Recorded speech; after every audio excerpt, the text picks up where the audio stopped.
Hello friends, welcome back to my channel Miss Blogs. বিকালবেলা বেরিয়ে পড়েছি রাখি কিনতে। আর এদিকে দেখো রাস্তার কি অবস্থা, দিকে তো হাঁটার অবস্থায় নেই।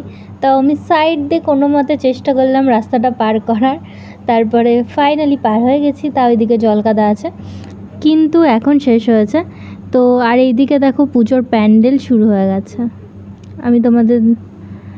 এইদিকে দেখো পুজোর প্যান্ডেল শুরু হয়ে গেছে। আর উচ্চ মাধ্যমিক পরীক্ষা দেওয়ার পরে বাড়ি থেকে যে কবে পুজো চলে এলো বুঝতেই পারলাম না।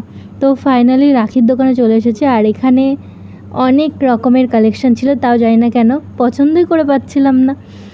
তো এক একটা করে দেখছিলাম। আর এদিকে দেখো কত রকমের রাখি আছে, মানে বলার বাইরে। তো 10 টাকা থেকে।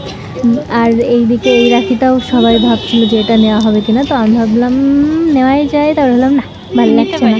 তারপরে চলে গেলাম অন্য দোকানে রাখি দেখতে, তারপরে সেই দোকানেও সেম কালেকশন দেখে হতাশ হয়ে গেলাম।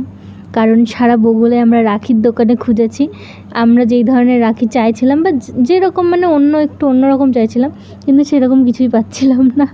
তারপরে সারা বগুড়া খুঁজেছি, মানে যতটা দোকান আমাদের চেনা সব দোকানে গেছিলাম, কিন্তু সেম একই ধরনের কালেকশান। তারপরে শেষমেশ আমরা প্রথমের যেই দোকানটায় গেছিলাম সেই দোকানে আবার গেছি।